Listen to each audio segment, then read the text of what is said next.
La semana pasada estábamos viendo, hermanos, lo que la Escritura dice con respecto a la salvación del poder del pecado. Ese tema lo vamos a extendernos hoy, vamos a extenderlo posiblemente después de hoy en 15 días. Próximo domingo no vamos a hablar de este tema, no sé por qué, pero vamos a hablar de otra cosa, ¿verdad? Así que le sugiero venir, va a estar bonito, va a estar el pedacito rojito. Pero hemos traído una parte que es esencial también con respecto a la salvación. Recuerden, los 3 tiempos o los 3 pasos de la salvación es lo que hemos estado viendo. La parte que vamos a ver es salvo de la presencia del pecado. El paso 1 dijimos que era salvo de la pena y la condena del pecado. El paso 2 de la salvación es salvación del poder del pecado. Vimos un poco de lo que es la santificación el domingo anterior.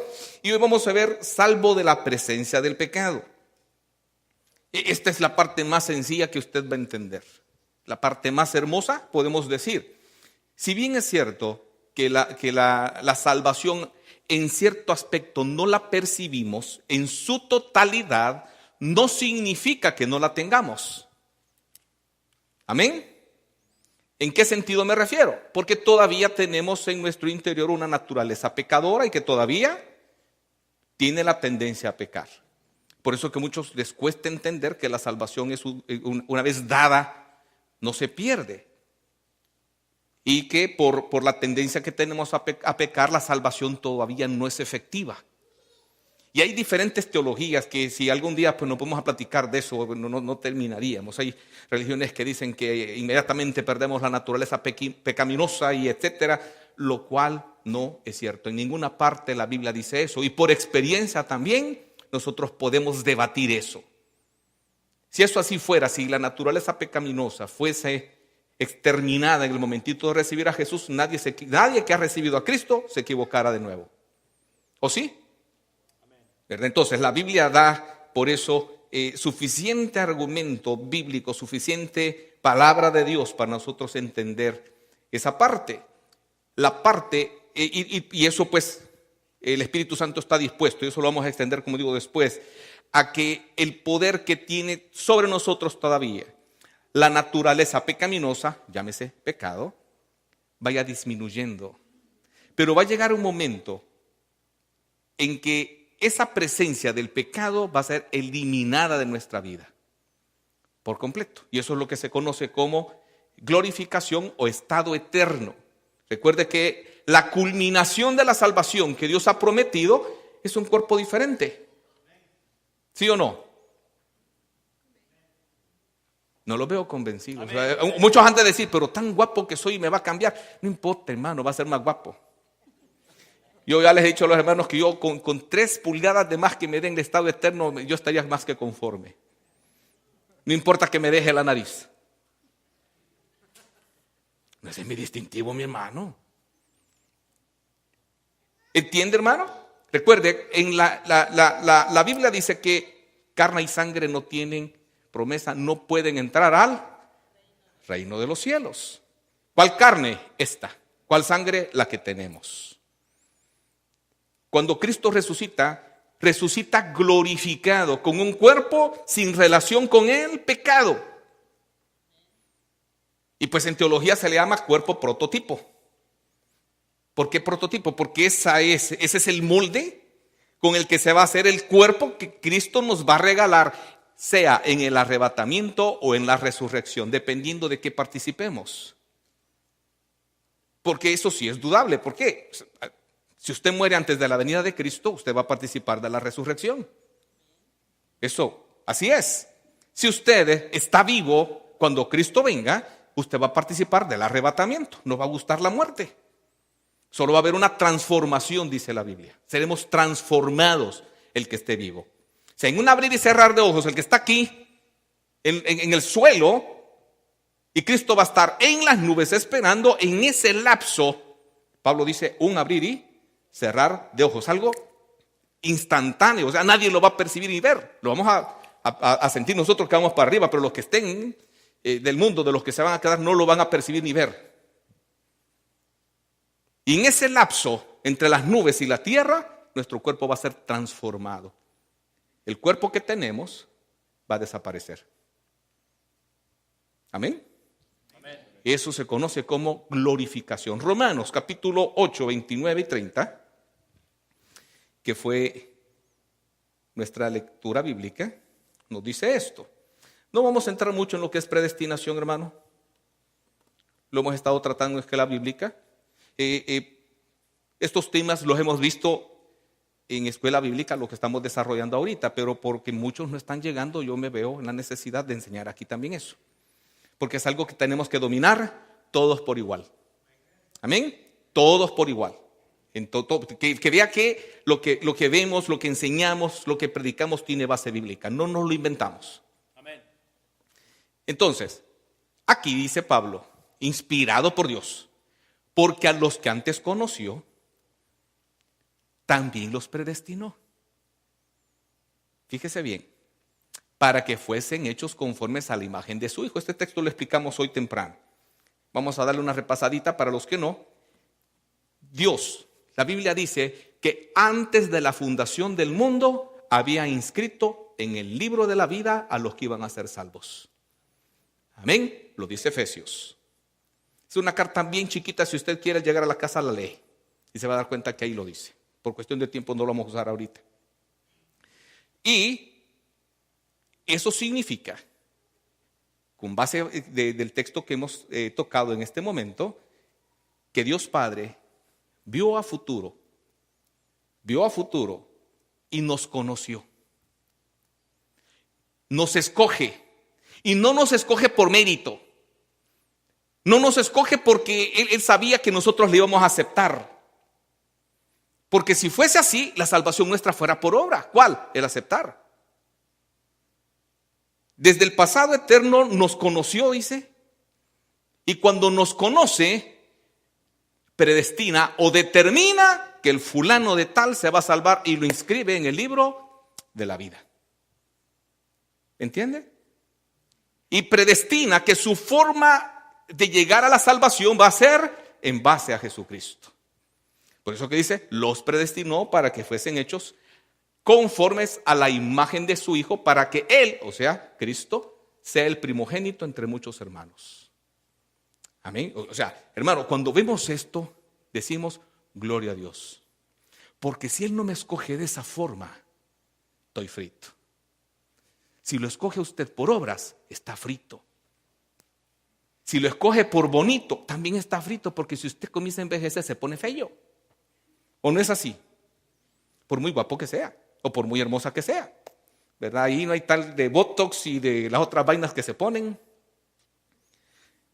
Son salvavidas, ¿verdad? Porque cuando caen al agua flotan. Entonces, ¿se entiende? Dios, y el libro de Efesios, la carta de Efesios también dice que cuando Dios escogió por su misericordia. Amén.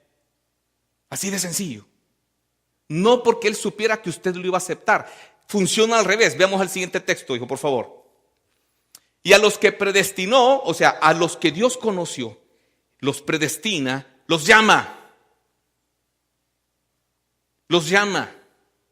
Y en ese momento el Espíritu Santo está trabajando en la persona. Fíjese bien, Dios sabía que ustedes iban a existir y cómo se iban a llamar.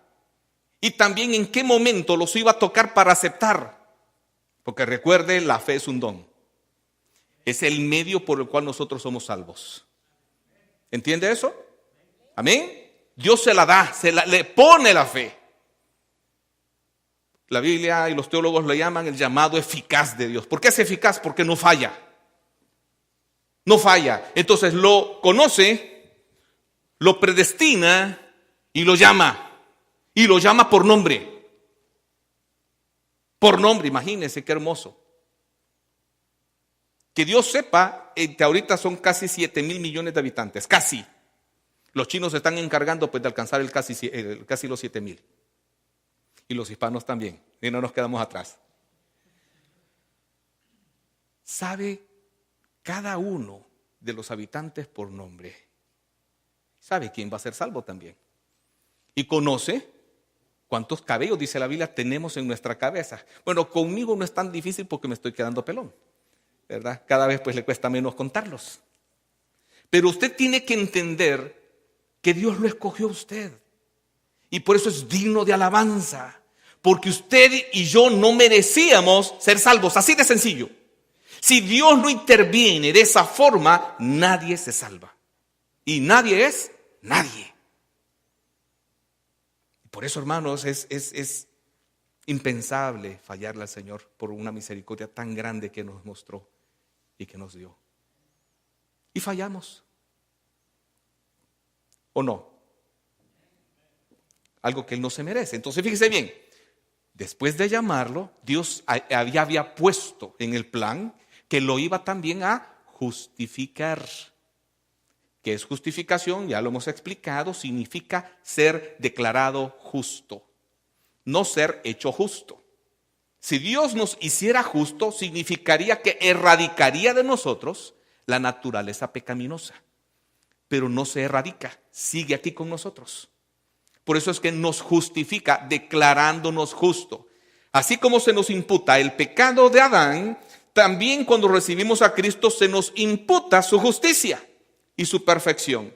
Porque nosotros somos salvos por la perfección de Jesucristo, no por la nuestra propia, porque no tenemos. ¿Amén? Amén. Si voy muy rápido, dígame, hermano. Entonces, y a los que justificó, los declaró justos en Cristo Jesús, también los glorificó. Fíjese bien que Pablo intencionalmente pone aquí glorificó, y todo esto en pasado. Los llamó, justificó, glorificó. Todo en pasado, y aún usted y yo no habíamos nacido cuando esto se escribe. Fíjese bien, ¿qué significa? Que es tan seguro, pero tan seguro que los que están inscritos en el libro de la vida se van a salvar, que Dios ya los ve en el cielo. No hay nada en el mundo, no hay poder en el universo que pueda hacer fracasar los planes de Dios. Así de sencillo. Él no está atado a circunstancias como nosotros. No lo está. Él es el único que puede llevar sus planes a cabo y a fin sin estropearse ni tener ningún tipo de obstáculo. No hay nada que pueda sorprender a Dios. Y nada es nada. Entonces, en Efesios también dice que Él nos ve en Cristo Jesús sentados en lugares celestiales, glorificado. O sea, Dios lo ve a usted, obra terminada. Amén. En Cristo Jesús. Porque en Él habita toda la plenitud de la deidad. Y vosotros estáis completos en Él. Y completo es completo, bro. Completo es completo. Entonces, esto es lo que se conoce, que vamos a ser salvos de la presencia del pecado durante la eternidad. Y este texto nos indica que es algo tan seguro en la mente de Dios, de que estaba Dios tan seguro de que usted iba a existir, fue inscrito y estaba tan seguro que lo iba a salvar y que usted iba a responder a ese llamado, efectivamente, por la fe que se le iba a poner, que también Dios ya lo ve glorificado. Amén. Wow. Misericordia, pura misericordia. Primera de Pedro 1:5. Fíjese bien, para que usted vea que por muy consagrado que usted esté, que por muy firme que usted esté, no es eso lo que lo guarda.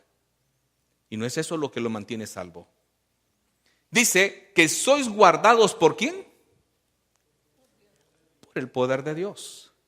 O sea, está bien que usted se consagre. Está bien que usted camine lo más derechito posible. Excelente. Gloria a Dios por eso. Pero no es eso lo que lo mantiene salvo a usted. Lo mantiene salvo el poder de Dios mediante la fe. Una vez yo le mencioné y se lo vuelvo a repetir. Para que una persona pierda la salvación, primero Dios tendría que quitarle la fe. Porque la Biblia dice que la salvación es por medio de la fe, que es un don. Entonces, si la salvación se perdiese, Dios tendría que decidir primero quitarle a usted la fe. Deme un texto que diga eso. Deme un texto que diga eso. $100. No, y porque sea que no lo va a perder, se los ofrezco, mi bro. No hay uno solo que diga que Dios le quita la fe. Es un don. Y Romanos 29:11 dice que son irrevocables los dones y el llamado. ¿Irrevocable qué es? No se quita. Irrevocable es que no se pierde.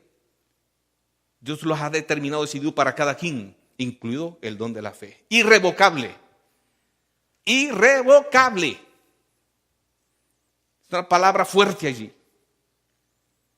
Entonces, ¿puede entender usted de que si usted se mantiene salvo y seguirá siendo salvo por la eternidad, va a ser por el poder de Dios? Así de sencillo. Mediante la fe. Recuerde que ahorita es mediante la fe, el medio. Pero en la eternidad la fe no va a existir. Y no se me asuste. 1 Corintios 13 lo dice. ¿Por qué? Porque cuando estemos viendo cara a cara al Señor, pues ya no vamos a creer por fe, sino que vamos a estar en reunión física con Él. Eso lo vamos a mencionar después, ¿verdad? Lo dice claramente 1 Corintios 13. También es bien chiquito el capítulo, puede leerlo en su casa para que usted se dé cuenta que así dice. Sois guardados por el poder de Dios mediante la fe para alcanzar la salvación que está preparada para ser manifestada en el tiempo postrero. Aquí se está refiriendo a la glorificación. ¿Me entiende? O sea, ahorita solo los que somos salvos podemos percibir la presencia del Espíritu Santo. Un inconverso no puede sentir lo que nosotros estamos sintiendo, ni recibir la evidencia que Dios nos da a nuestro interior. Por eso pues, ustedes están tan locos, como aquí que más el ateo dice, eso es placebo, eso no existe lo que tú estás diciendo. Pero la misma Biblia dice que Él se iba a dar a manifestar a todos aquellos que aceptaran a Jesús. Y lo hace. Y lo hace. Lo hace.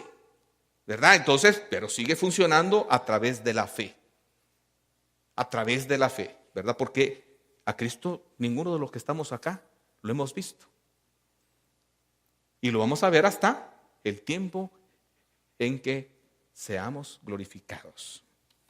Y eso lo menciona Primera de Juan, capítulo 3, versículo 2. O sea, el caso que todavía pequemos no significa que no seamos salvos.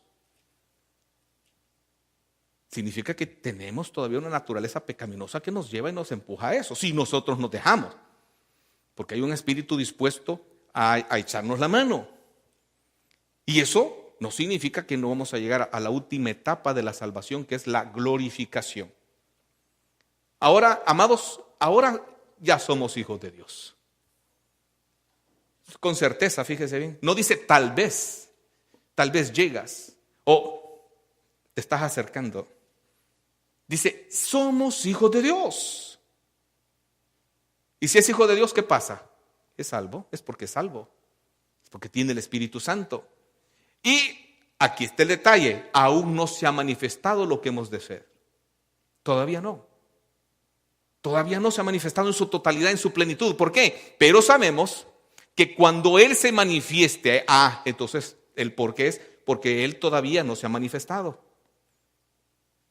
¿Ve? Cuando Él se manifieste, seremos semejantes a Él. ¿Y de quién está hablando? De Jesucristo.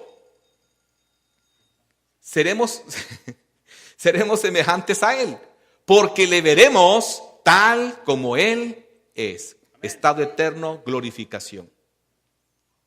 Amén, hermano. Estado eterno, glorificación. Estado eterno, glorificación, donde vamos a estar libres de la presencia del pecado. Y gloria a Dios. Para aquellos que tenemos algunas compulsiones, una concupiscencia fuerte, esa va a ser la gloria y la victoria. No sentir esa inclinación y esa lucha interna de no querer hacerlo, pero desear hacerlo. Porque esa es la concupiscencia. Un deseo fuerte y desmedido de hacer algo y no querer hacerlo. Eso va a desaparecer de nosotros por completo. Mientras estemos acá en la tierra, Pero vamos a seguir ese tipo de lucha. El espíritu contra la carne y la carne contra el espíritu durante todo el tiempo en que estemos en la tierra. Y usted puede ver, hermano, algo importante, que en ninguna parte de la Biblia se enseña, ni siquiera como un pequeño rasgo, de que la salvación depende de su fidelidad, aunque se asuste. No depende de su fidelidad. Porque si dependiera de nuestra fidelidad, ¿quién podría ser salvo? Pues nadie. Entonces todos aquellos que dicen que la salvación se pierde, agregan que no tienes que pecar. Entonces prácticamente tu salvación es por obras, porque si tú no pecas, retienes la salvación, según ellos. ¿Puede alguien hacer eso? Entonces dependería de tus obras, dependería de ti. ¿Dice alguna parte de la Biblia eso? En cambio, sí dice esto, 2 de Timoteo 2:13.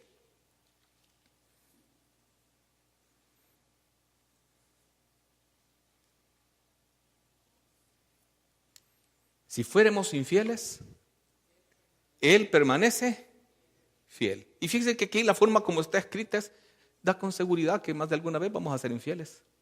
¿O no? Él permanece. ¿Por qué? Porque no puede negarse a sí mismo. En el momento que Dios te quitara la salvación por pecar, Él fuera mentiroso. Porque te la dio porque no puedes obtenerla por ti mismo. ¿Entiende, mi hermano? Si nos diera la salvación dependiendo de nuestra obediencia, nadie podría retenerla. Nadie. Y aquí es claro en decir, aunque tú seas infiel, Él va a permanecer fiel. Porque Él no puede negarse a sí mismo. Recuerde que la Biblia dice que, y fiel es el que lo prometió. Lo ha leído, ¿verdad? Fiel es el que, ¿y qué te prometió? Que eres salvo por la sangre de Jesús. Porque Él pagó toda tu deuda, canceló tu deuda, cerró el infierno para ti. Eso es lo que promete.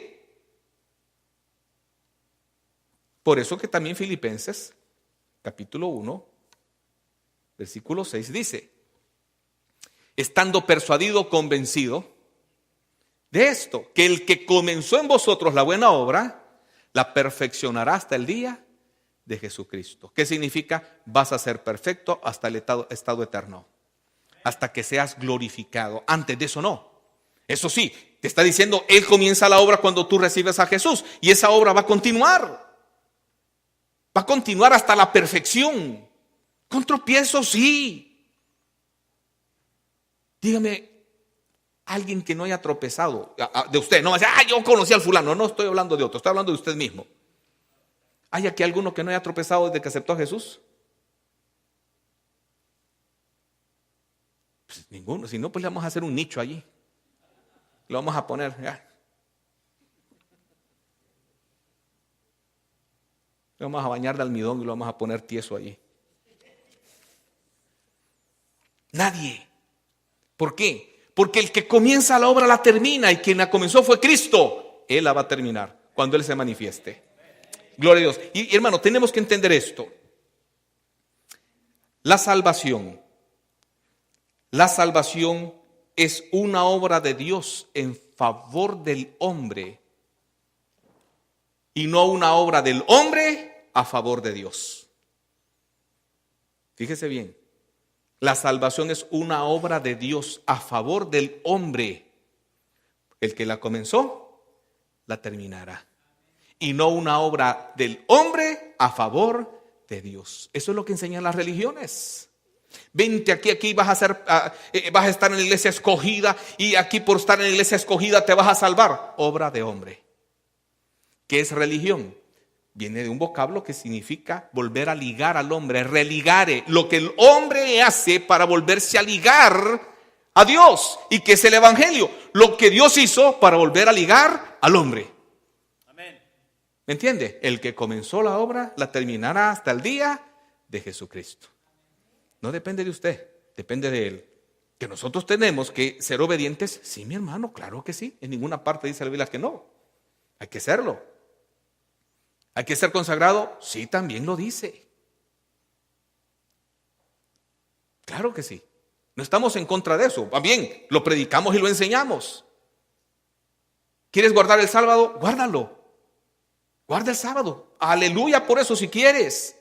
Pero no te va a hacer ni más ni menos salvo. ¿Entiendes? Porque ninguna obra tuya te va a hacer más salvo. Ninguna. Absolutamente ninguna. ¿Por qué? Porque tenemos que entender que la obra de Cristo está acabada. Y es infinitamente perfecta. Oiga, infinitamente perfecta. Está completa. No hay nada que agregarle. Nada. Tu obra tampoco.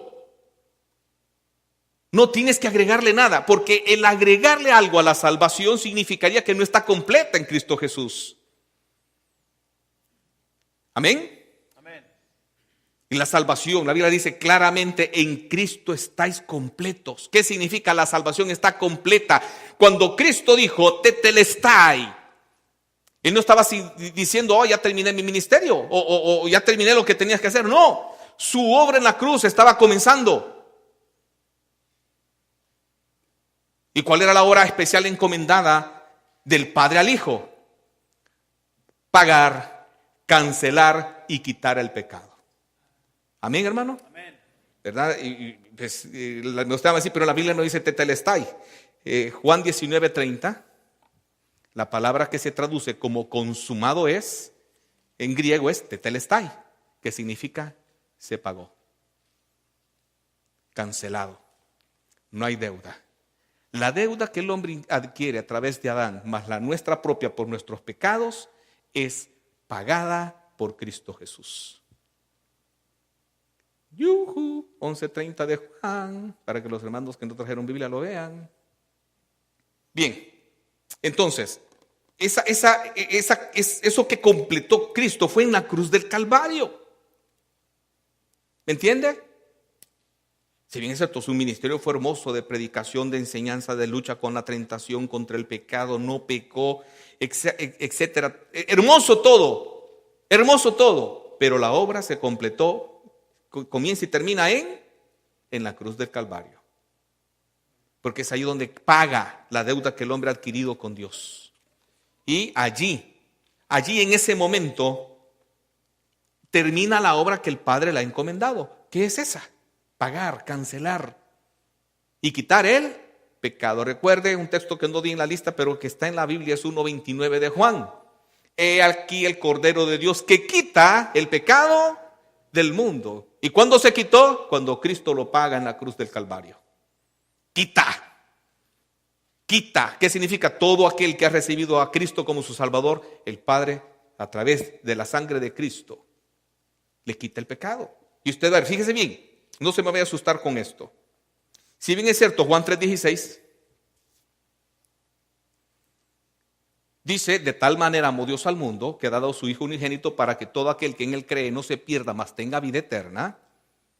O sea, el sacrificio de Cristo es para todo el mundo. Para todo. Pero no significa que el mundo es instantáneamente salvo por la sangre de Jesús. Sí, le deja una base legal y una base suprema al Padre para, en base a eso, perdonar al ser humano que es de la fe de Cristo Jesús. Entonces, ¿qué significa? Porque vaya, los universalistas dicen que como ya Cristo murió y murió por los pecados de todo el mundo, entonces todo el mundo es salvo. Y hay otro texto en Primera de Pedro, en Hebreos 2:9. Hebreos 2:9. Pero vemos a aquel que fue hecho un poco menor que los ángeles, a Jesús coronado de gloria y de honra a causa del padecimiento de la muerte, para que por la gracia de Dios gustase la muerte por todos. Sí, claro, Cristo cancela, paga el pecado de todos, pero se hace efectivo el pago en el momento que tú recibes a Jesús. ¿Entiende, hermano? O sea, en la eternidad, antes de comenzar la eternidad, cuando se dé el momento del juicio del trono blanco, donde van a ser juzgados todos aquellos que no se van a salvar, se van a dar cuenta que pudieron haberse salvado. Porque pudieron haber echado mano nada más del pago que Cristo había hecho. O sea, el pago se hace efectivo cuando tú lo reclamas. Cuando tú lo reclamas en Cristo Jesús. Antes de eso, no. No. Y no. ¿Verdad? Entonces, esto era para todo el mundo, de todas las edades. Y esa sangre que paga Cristo provee redención. Primera de Timoteo, capítulo 2, versículo 6. Que es redención. Redención, ya hemos dicho, es rescate. En el mercado antiguo de esclavos, esto estamos hablando de hace siglos, al mercado se le llamaba agora, donde vendían esclavos. Cuando alguien quería comprar un esclavo para que siguiera siendo esclavo, no se llamaba redención. Pero cuando alguien pagaba el precio del esclavo para dejarlo libre, porque puede ser que había sido un familiar, un amigo de la infancia, y se da cuenta, uy, este lo tienen preso, lo tienen aquí, lo van a vender como esclavo, viene y paga el precio para dejarlo libre. Lo libera para que deje de ser esclavo. Eso es lo que Cristo hizo por nosotros. Nos libera del pecado, nos rescata, paga eterna redención. Amén, hermano. Amén. El cual se dio a sí mismo en rescate por todos, de lo cual se dio testimonio a su debido tiempo. Rescate. Y no es un rescate de aquellos que te tira el lazo o te da una escalera para que salgas. Ese rescate se llama redención. Y la redención implica un pago. No un lazo. No una escalera. No entrar con espadas y con rifles para sacar a alguien. Implica un pago. Y ese pago lo hizo Cristo Jesús. Amén, hermano. Y nosotros lo aceptamos bien así, pero hermano, fue sufrimiento, fue sangre. La muerte que nosotros merecíamos la pagó Él. La pagó Él para podernos rescatar, porque eso nos tocaba a nosotros. Ese fue el rescate que Cristo hace para que nosotros pudiésemos estar libres del pecado y de la muerte eterna. Aparte de la redención, también Cristo da reconciliación. 2 Corintios 5:19. Yo sé que en el vocabulario religioso, cuando alguien se va para Egipto y comienza a vacilar y después regresa a la iglesia, se le pide, reconcilie con el Señor, mi hermano. Un vocablo mal utilizado. Se le dice, hermano, vuelva a la comunión, pero no a la reconciliación. ¿Por qué?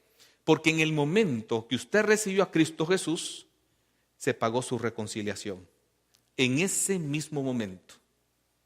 ¿Por qué? Porque éramos enemigos contra Dios, enemigos de Dios abiertamente, por el pecado que nosotros teníamos y por la imputación de pecado de parte de Adán. Éramos enemigos. Cuando Cristo muere, cuando usted lo recibe el beneficio completo y total de la reconciliación. Recuerde cuando estudiamos Colosenses capítulo 2, del 9 en adelante. Dice, el acta de decreto que nos era contraria fue quitada de en medio y clavada en la cruz. Esa acta era la que nos enemistaba con Dios, o sea, el pecado que nos separaba, que quedó disuelto. Y ahora tenemos acceso directo por la sangre de Cristo al Padre. Ahí fuimos reconciliados. Una reconciliación que nunca se va a perder. Porque es una vez y para siempre.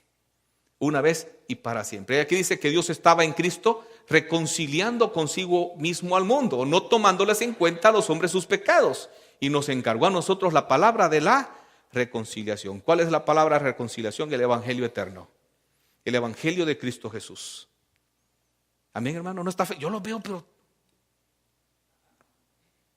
yo que usted estaría brincando. Yo no brinco porque cuando dice este pastor es pentecostés, lo vamos a sacar.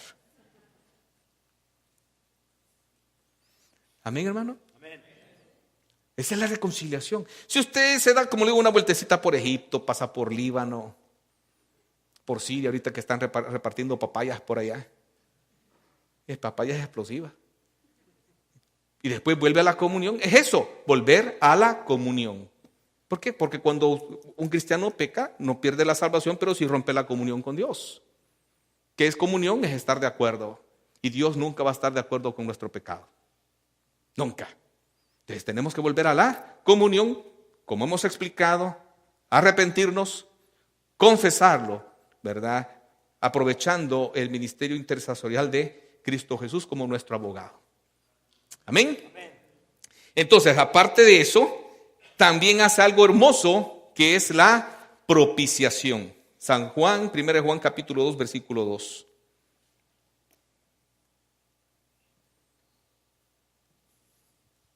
Y Él es la propiciación por nuestros pecados. No solamente por los nuestros, sino también por los de todo el mundo. Por eso yo le digo, cuando todo el mundo que no va a ser salvo esté ante el trono, en el momentito de que tenga que pagar sus cuentas, se van a dar cuenta qué tontos fueron. Porque la deuda estaba pagada. Solo era de firmar. Yo le he explicado un ejemplo muy sencillo. Es como que te den a ti un cheque por $1 millón y usted está contento, ya eres millonario, tienes $1 millón. Y vas y lo guardas a la casa. Y lo tienes ahí guardado por 5 años. Yo no sé cuánto tiempo dura un cheque sin ser, bueno, mientras dure el dinero en la cuenta del que te lo dio, ¿verdad? Porque si después ya no hay dinero, te fregaste. ¿Qué tienes que hacer para hacer efectivo esa bendición? Pues irlo a firmar. Si tú vas al banco y lo presentas, das tu ID, tu licencia o lo que sea, y les dicen, yo soy este fulano, ve, aquí el cheque dice, y usted no lo quiere protestar, o sea, protestar es firmarlo, no te lo dan. Aunque tu nombre esté allá adentro y diga ahí, páguese a la orden de fulano de tal, y no lo quieres firmar, no te lo dan. Igual es la salvación. Cristo pagó los pecados de todo el mundo. Tú no firmas aceptando a Jesús, la salvación no te la dan.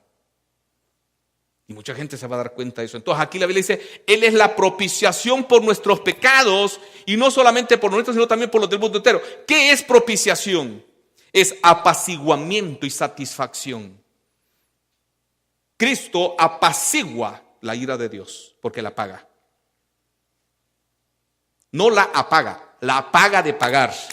Pay. La paga. Satisfizo eso. O sea, satisface en su totalidad la santidad ofendida del Padre. Eso significa propiciación. Él es nuestra propiciación. O sea, por eso es que al cielo nadie va a entrar si no va con Cristo por delante. Porque quien apacigua la ira de Dios, quien apacigua y satisface la justicia de Dios, es Cristo, no nosotros. Y todo eso lo hace Cristo, para que nosotros quedemos libres de la pena del pecado, podamos tener el acceso al Espíritu Santo para ir perdiendo el poder que el pecado tiene sobre nosotros, y podamos en un futuro muy cercano participar de la glorificación. Todo está en un solo plan y no tiene fugas. Es un plan perfecto. ¿Entiendes eso, hermano? Un plan perfecto. Y por eso es que cada día tenemos que darle gloria a Dios. Gloria a Dios. Cada día, cada momento, cada instante. Porque es por Él que podemos ser salvos y no por nuestro propio esfuerzo, ni por nuestra propia sabiduría. Porque si podemos entender el Evangelio es porque el Espíritu Santo llegó para que poder convencernos. Uno de los ministerios del Espíritu Santo es convencernos de pecado. Convencernos que sin Él estamos fritos. Y nos da el don de la fe. Entonces, ¿qué hacemos nosotros? Solo recibir, agradecer y vivir como es digno. Porque esa es la mejor gratitud a Dios, es vivir como es digno. Como Él es digno, como Él se lo merece. Amén, hermano, porque ninguno de nosotros merece la salvación, una salvación tan grande. Nadie la merece. Y Cristo cerró el infierno para nosotros y abrió un acceso directo, como dice Hebreos, al trono de la gracia. Amén. Tenemos que estar agradecidos por Él. Esa Pascua que celebramos hace poco, ya un mes si no me equivoco o más, perdí la noción del tiempo. Eso significa para nosotros. Todo eso estaba haciendo Cristo en la cruz del Calvario. Todo eso para que nosotros podamos decir, gracias Señor. Si no intervienes de esa forma, no sé a dónde estaría. Por eso hay una canción que dice, ¿qué sería de mí ¿Recuerda? ¿Qué sería de mí? Y cada vez que la escucho, yo digo, wow, con el carácter y temperamento que yo heredé y que yo acabé de pulir, un carácter malo, ¿a dónde estaría? Yo creo que no estuviera ni vivo. No estaría ni vivo. Y por la gracia de Dios estamos donde estamos y somos lo que somos. Amén. Un aplauso a nuestro Señor Jesucristo. Gloria a Dios. Gloria a Dios.